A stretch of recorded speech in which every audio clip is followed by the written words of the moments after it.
Morning students. आज हम फिर से शुरू करने वाले हैं chapter number 3 Nazism and the rise of Hitler.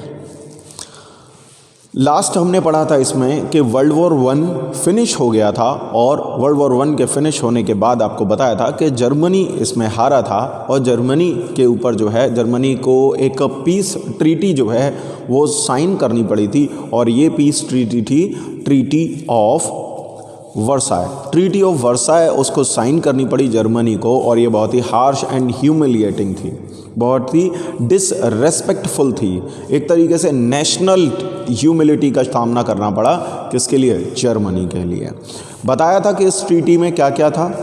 13% of part जो है वो उसका जो टेरिटरीज थी जर्मनी की वो उससे ले ली गई थी।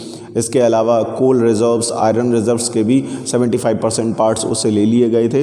इसके अलावा जर्मनी को ही इस पूरे वर्ल्ड वॉर का जिम्मेदार माना गया, दोषी ठहराया गया और उससे क्या किया गया, उस पर कंपनसेशन यानी जुर्माना लगाया गया था। ठीक है, और जब उसके सारे रिसोर्सेज ले लिए गए, टेरिटरीज़ भी उसकी काफ़ी सारी ले ली गई और ऑलरेडी वो हार चुका था और वर्ल्ड वॉर 1 में उसकी इकॉनमी काफ़ी हद तक जो है वो एक तरीके से हम कह सकते हैं कि डिस्ट्रॉय हो गई थी और इसके बावजूद भी जर्मनी पर इतना भारी भरकम कंपनसेशन जो है वो लगाया गया था।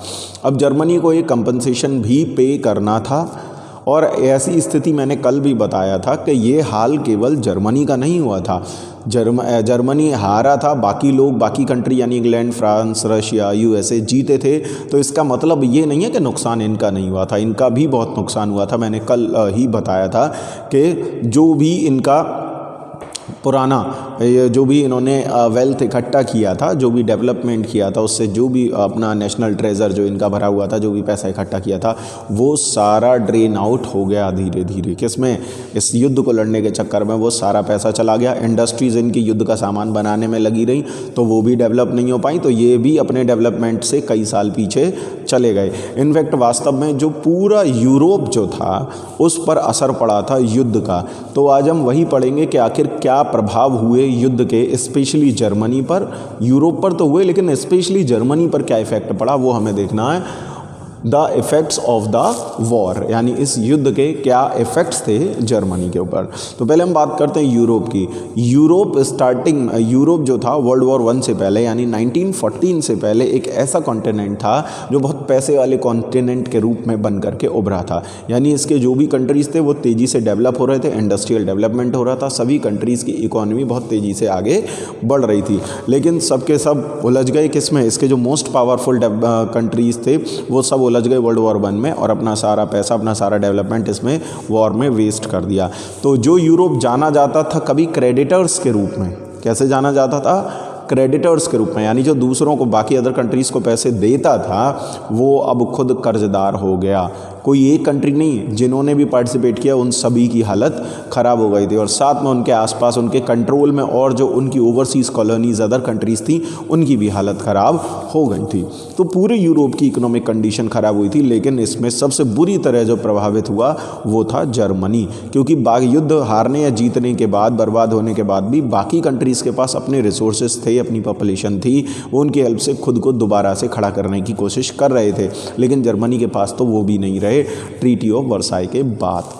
ठीक, तो इकोनॉमिक इफेक्ट की बात बाद में करेंगे, काफ़ी हद तक बता ही दिया है। लेकिन यहाँ हम देखेंगे कि पॉलिटिकल इफेक्ट और सोशल इफेक्ट क्या हुए थे। मैंने बात की थी वेमर रिपब्लिक की। जो नई सरकार थी वेमर रिपब्लिक, जो नई सरकार बनी, जो कि एक रिपब्लिक गवर्नमेंट थी, एक डेमोक्रेटिक गवर्नमेंट थी, कॉन्स्टिट्यूशन बना था, इसको खुद इन्हीं के लोगों ने रिजेक्ट कर दिया। और इन्हीं के लोगों ने रिजेक्ट कर दिया। इनके सामने दो समस्याएं और थी, दो और अपोनेंट थे इनके, इस नई सरकार के, जो लोगों को इनके खिलाफ कर रहे थे। पहले तो वो कंजर्वेटिव्स, कौन? कंजर्वेटिव्स थे जो इनके खिलाफ थे। इसके अलावा और जो इस वेमियर रिपब्लिक के जो अंदर थे, एक मिनट, ये रहे कंजर्वेटिव्स थे जो इनके खिलाफ थे।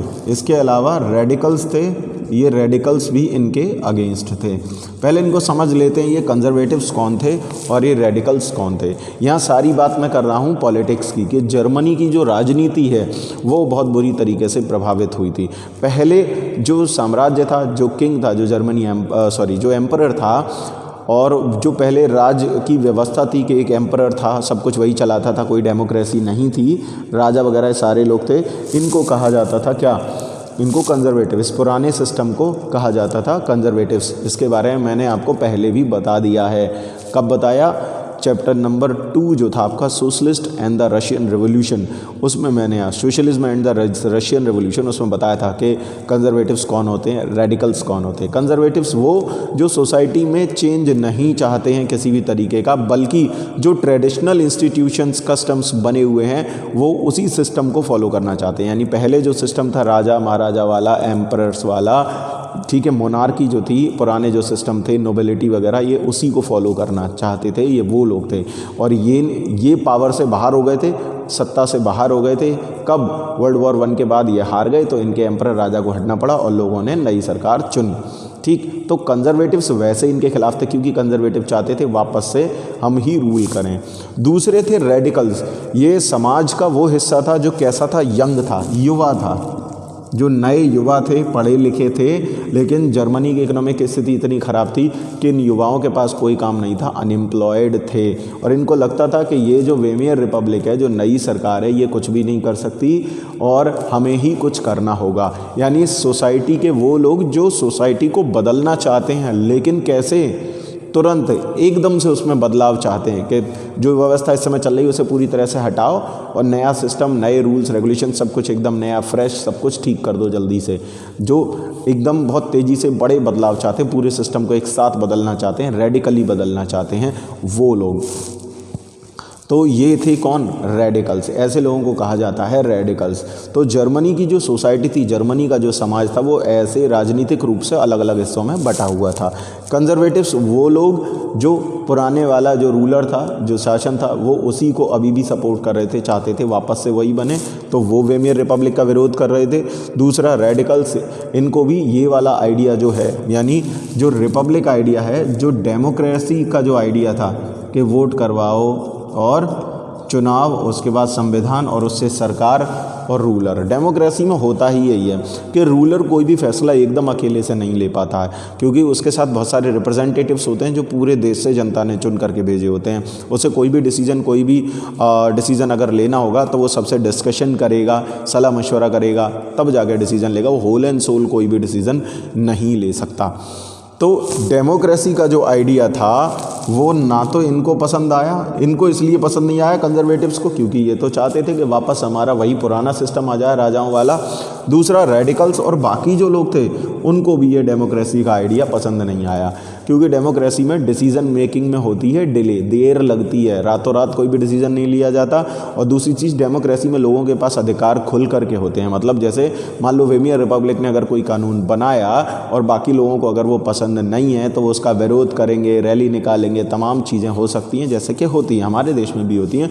यानी सरकार कोई कानून ज़बरदस्ती लोगों पर लगा नहीं सकती और ना ही उनसे फॉलो करवा सकती है, चाहे वो भले ही लोगों के अच्छे के लिए या कंट्री के डेवलपमेंट के लिए ही क्यों ना हो। लेकिन अगर लोगों को समझ नहीं आया या उनको किसी पॉलिटिकल ग्रुप ने भड़का दिया तो गवर्नमेंट वो अच्छे काम के लिए अगर कोई अच्छा कानून लाई होगी वो तब भी उसको लागू नहीं कर पाएगी। लेकिन ये लोग चाहते थे कि भाई जल्दी से बदलाव हो, सारी स्थिति दोबारा से सुधरे, वापस से जर्मनी अपनी पुरानी कंडीशन में लौटे। तो इनको जो डेमोक्रेसी का आइडिया है वो इनको अच्छा नहीं लगा। ये इसको मानते थे कि ये आइडिया बिल्कुल क्या है, फ्रेजाइल है। मतलब फ्रेजाइल बोलते हैं जो बहुत जल्दी ही टूट जाए, बहुत जल्दी टूटने वाला, क्षणभंगुर, जो फटाक से टूट जाए 1 मिनट में। यानी ये आइडिया, ये जो डेमोक्रेसी की जो व्यवस्था है ये इनको पसंद नहीं थी। अब इसका साथ कौन दे रहे थे? इसमें वो लोग थे जो सोशलिस्ट थे। अब ये सोशलिस्ट वो लोग थे इसके बाद जो रशियन रेवोल्यूशन से प्रभावित थे। यानी जर्मनी में पॉपुलेशन जो टोटल है उसमें से एक ग्रुप लोगों का ऐसा भी था, पॉलिटिकल ग्रुप ऐसा था, राजनीतिक ग्रुप, जो ये सोचता था कि हमारी जर्मनी में भी वैसी ही सरकार बननी चाहिए जैसे कि व्लादिमीर लेनिन ने और जोसेफ स्टालिन ने रशिया में बनाई थी और बाद में रशिया को उन्होंने बहुत तेज़ी से डेवलप किया था। आपको याद होगा पिछले चैप्टर में पढ़ाया था, चैप्टर नंबर 2 में, कि रशिया में व्लादिमीर लेनिन ने जब अपने हाथ में पावर ली, सरकार बनी, किसकी, सोशलिस्ट की सरकार बनी, तो ये भी चाहते थे कि हमारे यहाँ सोशलिस्ट सरकार बने। और आपको याद होगा वहाँ सोशलिस्ट सरकार कैसे बनी थी, वहाँ जो वर्कर्स थे, जो लेबरर्स थे, उन्होंने अपने अपने सोवियत्स बनाए थे, यानी पॉलिटिकल ग्रुप बनाए थे। जैसे आज पॉलिटिकल पार्टीज़ होती हैं, राजनीतिक पार्टीज़ जो होती हैं, इसी तरीके के उन्होंने पॉलिटिकल क्लब बनाए, वर्कर्स ने, लेबरर्स ने, और इन सब ने मिलकर के अपनी असेंबली बनाई थी वहाँ पर। और वहाँ पर इन्हीं लोगों ने अपना लीडर किसको चुना था, व्लादिमीर लेनिन को। लेनिन इनके लीडर बने अकेले और उन्होंने इन सब को लीड किया और बहुत सारे जो चेंजेस थे वो बहुत तेज़ी से वहाँ पर हुए और रशिया जो है जल्दी ही बहुत तेज़ी से बहुत पावरफुल कंट्री बना। कैसे बना ये लास्ट लेक्चर में आप लोगों को लास्ट चैप्टर जब पढ़ाया था आपको रशियन रिवोल्यूशन, तो उसमें सारी चीज़ें बताई थी कि बैंक नेशनलाइज किए थे, लैंड का रीडिस्ट्रीब्यूशन किया था, वर्किंग आवर फिक्स किए थे, तो और जो मज़दूरों के बच्चे, वर्कर्स के बच्चे, उनके लिए एजुकेशन की व्यवस्था की थी। तो इस तरीके से रशिया तेज़ी से डेवलप हुआ था। तो ये लोग चाहते थे अगर वही सिस्टम हम भी अपनाएंगे, हम भी सोशलिस्ट के साथ मिलकर के सरकार बना लें, सोशलिस्ट के साथ और डेमोक्रेट्स के साथ मिलकर के, यानी वो लोग जो डेमोक्रेसी को पसंद करते हैं और वो लोग जो सोशलिस्ट हैं, ये लोग चाहते थे कि रशिया की तर्ज पर जैसे रूस में सोशलिस्ट गवर्नमेंट बनी थी, ऐसे ही जर्मनी में भी ये वाली गवर्नमेंट, ये वेमियर रिपब्लिक की, इनको लगता था वेमियर रिपब्लिक के बस का नहीं है देश को चला पाना, डेवलप कर पाना। क्यों? उसका एक सबसे बड़ा कारण था कि वेमियर रिपब्लिक ने ट्रीटी ऑफ वर्साई पर साइन किए थे, ट्रीटी ऑफ वर्साई इन्होंने एक्सेप्ट की थी। तो ये मानते थे कि वेमियर रिपब्लिक इसका दोषी है। इसीलिए ये स्पेशली जो कंजर्वेटिव्स, जो खुद वर्ल्ड वॉर हारे थे, जो खुद सबसे बड़े दोषी थे, आप ध्यान से सुने इसको वरना ये पैराग्राफ समझ आने वाला नहीं है। जो कंजर्वेटिव्स थे ये वही कंजर्वेटिव्स थे, राजा के साथी थे, पूरा राजशाही सिस्टम था, जो वर्ल्ड वॉर 1 में कूदे थे और हारे थे, सब कुछ इन्होंने ही बर्बाद किया था। लेकिन ये अपना दोष अब किस पर लगा दिया इन्होंने, वेमियर रिपब्लिक पर। और वेमियर रिपब्लिक को इन्होंने क्या कहा, नवंबर क्रिमिनल्स। क्या कहा? वेमियर रिपब्लिक को इन्होंने कहा नवंबर क्रिमिनल्स। पब्लिक के बीच में ये प्रचारित किया कि वर्ल्ड वॉर 1 हम ज़रूर हारे, राजा ज़रूर हारा, लेकिन जो ट्रीटी साइन की, जर्मनी की जो सोर्सेज वगैरह जो थे वो जो दूसरों के हाथ में गए, उस ट्रीटी की वजह से गए। वो ट्रीटी किसने एक्सेप्ट की?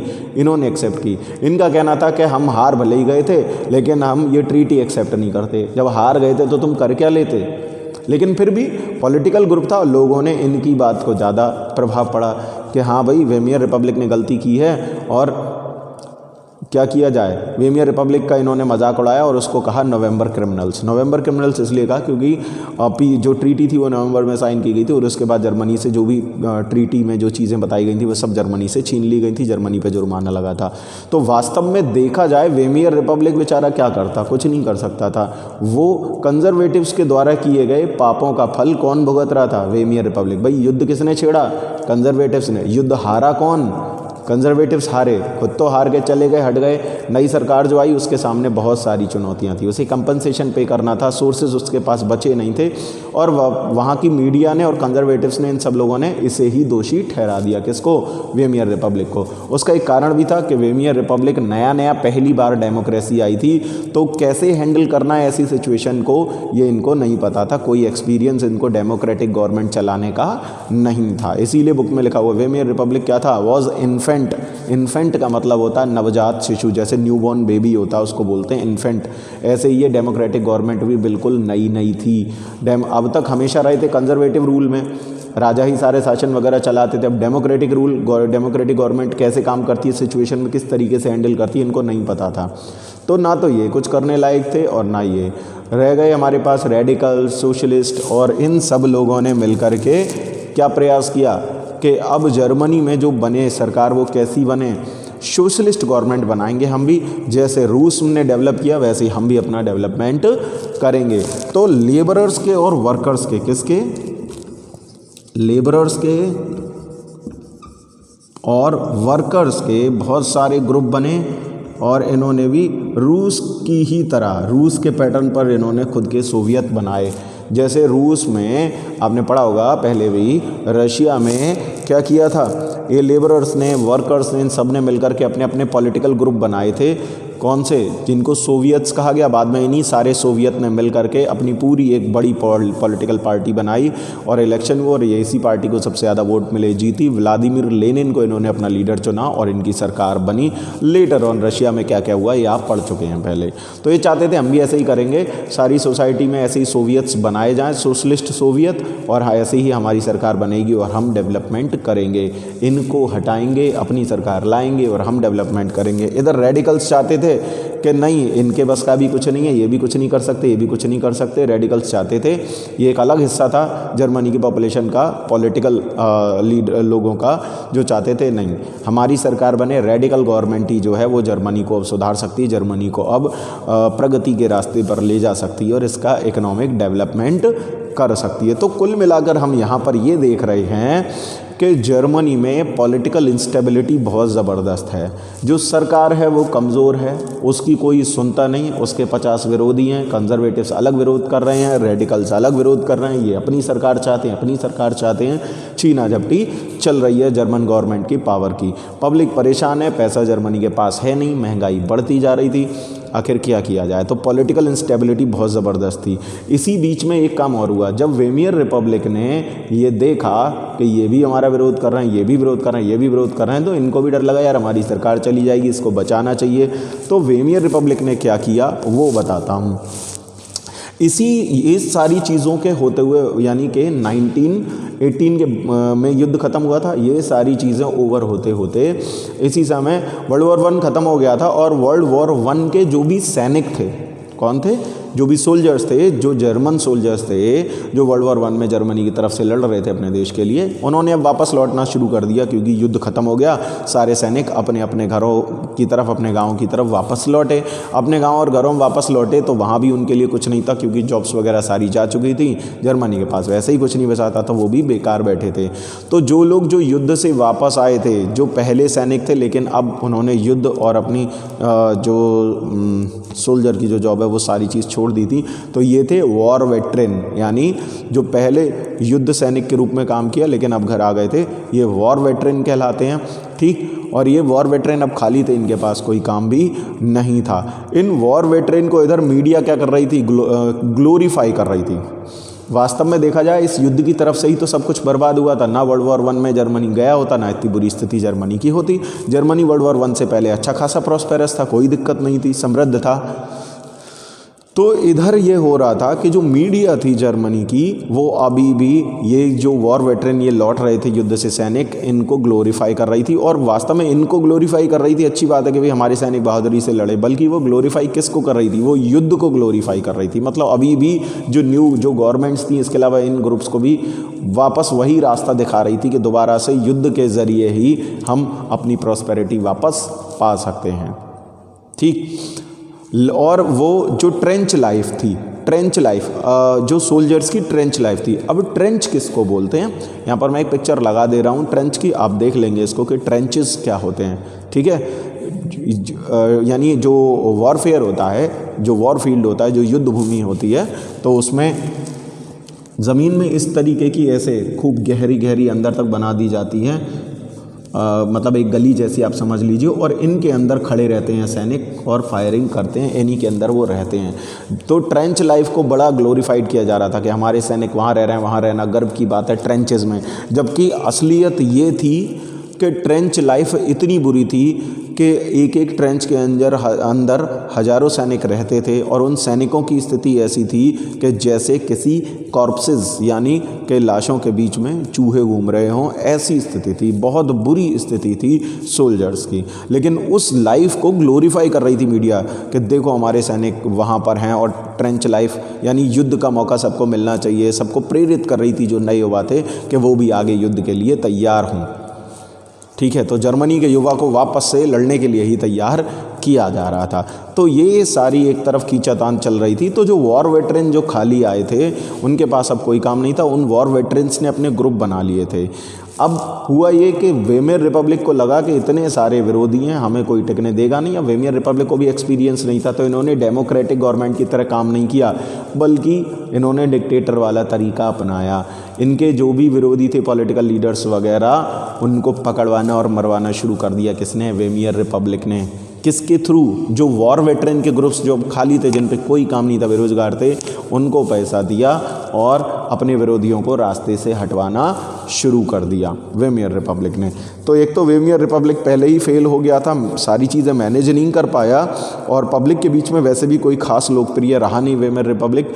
और जब ये सब शुरू किया तो ये जो सोशलिस्ट, डेमोक्रेट्स और जो रेडिकल्स थे, सब एक हो गए, और जो पब्लिक थी, और उन्होंने वो चाहते थे कि अब वेमियर रिपब्लिक हट जाए। जर्मनी में डेमोक्रेसी की कोई जगह नहीं है, और वेमियर रिपब्लिक ने जिस तरीके से काम किया था, ये सारी सिचुएशन को हैंडल नहीं कर पाया था, और एक नेशनल ह्यूमिलिएशन झेला था जर्मनी ने, राष्ट्रीय बेइज्जती, नेशनल डिसरेस्पेक्ट एक तरीके से झेला था ट्रीटी ऑफ वर्साई के रूप में। तो वो सारी चीज़ें जर्मनी की जनता भूलने को तैयार नहीं थी, और वो चाहते थे कि जर्मनी को एक ज़रूरत है एक ऐसे लीडर की जो इन सारी सिचुएशन को हैंडल कर सके, जिसके साथ सारे लोग चल सकें, ठीक है, जो इन सारे विरोधियों को एक साथ खड़ा कर सके, इनको रास्ते से हटा सके और जर्मनी को आगे बढ़ा सके। तो उन्हें ज़रूरत थी एक डिक्टेटर लाइक गवर्नमेंट की, तो एक डिक्टेटर लाइक रूलर की उनको ज़रूरत महसूस हो रही थी जर्मनी के विशेषकर युवाओं को।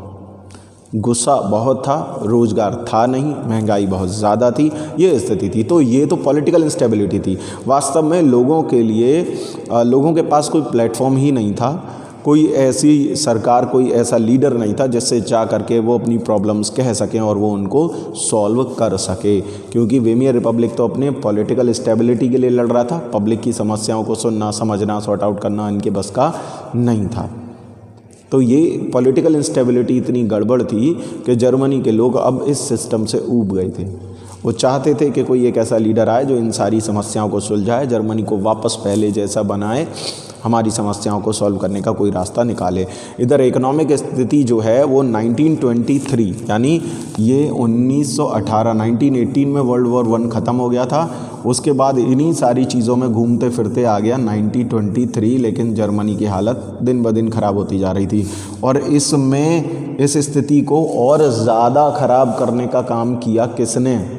इस स्थिति को और ज़्यादा बिगाड़ने का काम किया किसने? ग्रेट डिप्रेशन ने। किसने? ग्रेट डिप्रेशन ने। इसके बारे में बात बाद में करेंगे। ग्रेट डिप्रेशन क्या था?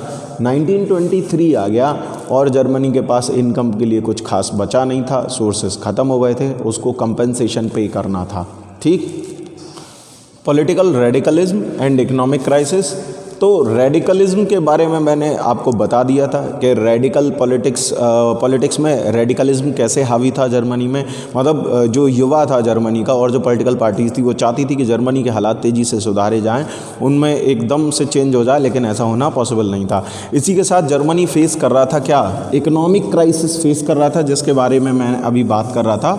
क्या इकोनॉमिक क्राइसिस फेस कर रहा था? यानी इकोनॉमी बहुत ज़्यादा ख़राब थी।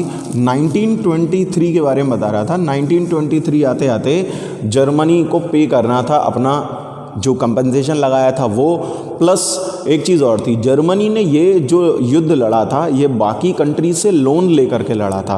मतलब जब युद्ध लड़ रहे थे तो खुद का पैसा जब सारा युद्ध में खर्च हो गया और ज़रूरत पड़ी तो अपने आसपास के जो भी पड़ोसी देश थे उनसे भी पैसा उन्होंने क्या किया? लिया। उनसे भी पैसा उन्होंने क्या किया? लिया। उनसे भी पैसा इकट्ठा करना शुरू किया, उनसे लोन लिया। अब ये जो लोन है वो उसे चुकाना था जर्मनी को, लेकिन जर्मनी का जो सारा गोल्ड, ये लोन चुकाना था। अब इस लोन को रिपे करने के लिए जर्मनी ने क्या किया? जर्मनी के जितने सोने के भंडार थे, यानी जो गोल्ड रिजर्व जर्मनी के पास था, वो सारा खर्च हो गया किसको? इस लोन के रिपेमेंट में। यानी इस लोन को चुकाने में जर्मनी का सारा गोल्ड रिजर्व खर्च हो गया। यानी युद्ध लड़ने के लिए जो पैसा लिया बाकी कंट्रीज से, उसको पे करना था उन्हें। उसे पे करने के लिए उन्होंने उनके पास जो सोना था, जो खुद का गोल्ड रिजर्व था, वो सारा खर्च कर दिया किसमें? लोन को पे करने में। और जर्मनी के रिसोर्सेज मैंने पहले ही बताया, उसके कोल डिपॉजिट्स, आयरन डिपॉजिट्स का 75%, ये सारी चीज़ें उससे पहले ही फ्रांस को दी जा चुकी थी। उसका जो सबसे बड़ा कोल क्षेत्र था, जो उसकी सबसे बड़ी कोल माइंस थी रूर कोल माइन। ये रूर कोल एरिया जर्मनी का सबसे फेमस कोल एरिया था, जहाँ कोल डिपॉजिट जर्मनी के सबसे ज़्यादा थे। रूर कोल डिपॉजिट एरिया जो है रूर, और ये एरिया भी उससे फ्रांस को दे दिया गया जर्मनी से लेकर के। तो अब ना रिसोर्सेज हैं ना ही पैसा है, गोल्ड रिज़र्व ऑलरेडी खर्च हो चुका है सारा, और अभी भी लोन देना उसको बाकी है। सारा गोल्ड रिज़र्व खर्च होने के बावजूद भी उसका अभी भी लोन चुकाना बाकी है। अब उस लोन के लिए जब उसको प्रेशराइज किया गया कि ये लोन वापस करो, तो अब जर्मनी क्या करता? गोल्ड रिज़र्व सारे चले गए। फाइनली जब कोई रास्ता नहीं दिखा जर्मन गवर्नमेंट को, तो जर्मन गवर्नमेंट ने, यानी जो वेमर रिपब्लिक था, क्या करना शुरू किया उन्होंने शुरुआत की, अब करेंसी छापना शुरू कर दी, वो भी बिना सोचे समझे, रैकलेसली। यानी करेंसी मतलब जर्मनी की जो करेंसी थी उसको मार्क बोला जाता था, जर्मन मार्क। ठीक, जैसे आज रुपया है, इंडियन रुपया, ऐसे ही इंडियन रुपीज़, ऐसे ही जर्मनी करेंसी जर्मन मार्क थी। और उन्होंने करेंसी को रेकलेसली छापना शुरू कर दिया, मतलब बिना सोचे समझे बहुत बड़ी क्वांटिटी में नोट छापे जाएं, खूब नोट छापना शुरू कर दिया। मतलब पैसा ही पैसा हो गया सरकार के पास। अब उन्हें ये लगा कि यार नोट छाप लेते हैं जब पैसा नहीं है तो, और इससे हम अपना काम चलाएंगे। लेकिन ऐसा नहीं होता है। कई बार ये सवाल आप लोगों के मन में भी आया होगा कि मान लो हमारे देश में अगर गरीबी है और सरकार तो जो है रिज़र्व बैंक है, सरकार तो नोट छाप सकती है, और नोट छापे सब में दे दे खूब सारे, कोई गरीब नहीं रहेगा, है ना। कभी कभी तो ख्याल आया ही होगा कभी ना कभी कि जो गरीबी है देश में, जिन लोगों के पास पैसा नहीं है, तो सरकार तो नोट छाप सकती है, रिज़र्व बैंक से कह दे नोट छापने के लिए, और नोट खूब सारे पैसे छाप ले और जो है वो सबको दे दें, कोई गरीब नहीं रहेगा, सब तक सारी सुविधाएं पहुंच जाएंगी, सबके हाथ में पैसा ही पैसा होगा। सरकार तो छाप सकती है, अपना देश, अपनी सरकार, अपनी करेंसी, जितना चाहे उतना छापो। ऐसा क्यों नहीं कर सकती? तो ऐसा नहीं कर सकते। कोई भी देश क्यों ना हो, भारत ही क्या, दुनिया का कोई भी देश अपनी ही करेंसी रेकलेसली नहीं छाप सकते, अंधाधुंध उसकी छपाई नहीं कर सकते हैं। अब क्यों नहीं छाप सकते हैं, ऐसा क्यों नहीं करना चाहिए, इससे इकॉनमी पर क्या असर पड़ेगा, क्या हालत होगी? जैसे जर्मनी ने जब ये अपनी करेंसी अंधाधुंध छापनी शुरू कर दी तो बहुत ज़्यादा मनी सर्कुलेशन में आ गई, और उससे हुआ ये कि जो जर्मन मार्क था, यानी जो जर्मनी करेंसी थी, उसकी वैल्यू बहुत ज़्यादा नीचे गिर गई। ठीक, और महंगाई बहुत ज़्यादा बढ़ गई। कैसी स्थिति हुई? इन्फ्लेशन भी नहीं, हाइपर इन्फ्लेशन, बहुत ज़्यादा चीज़ें महंगी हो गई और पैसे की वैल्यू कम हो गई। ऑब्वियसली जब पैसे की वैल्यू कम हो जाएगी, करेंसी की वैल्यू कम होगी, तो चीज़ें तो अपने आप ही महंगी दिखाई देंगी। ठीक, तो आखिर ये वैल्यू कैसे कम होती है? क्या होता है जब एक्स्ट्रा नोट छापती है कोई भी सरकार, ज़रूरत से ज़्यादा नोट क्यों नहीं छापती है? और अगर छापें तो उससे करेंसी पर, इकोनॉमी पर और महंगाई पर क्या फ़र्क पड़ता है, कैसे पड़ता है? इन सारे सवालों के जवाब मिलेंगे आपको अगले लेक्चर में, अगले टॉपिक में, जो कि होगा the years of great depression. इसको पढ़ना ज़रूरी है। आर्थिक मंदी आई थी, जर्मनी की स्थिति बद से बदतर हो गई, और तब क्या हुआ, कैसे हुआ, जो करेंसी छापी और उसके क्या रिज़ल्ट निकले, क्या बुरे परिणाम उसके सामने आए, ये सारी चीज़ें हम पढ़ेंगे अपने अगले लेक्चर में। तब तक जो पढ़ाया है इसको पढ़ें, समझें, कोई चीज़ ना समझ में आए तो पूछें, ठीक है ना। चलिए मिलते हैं नेक्स्ट लेक्चर में।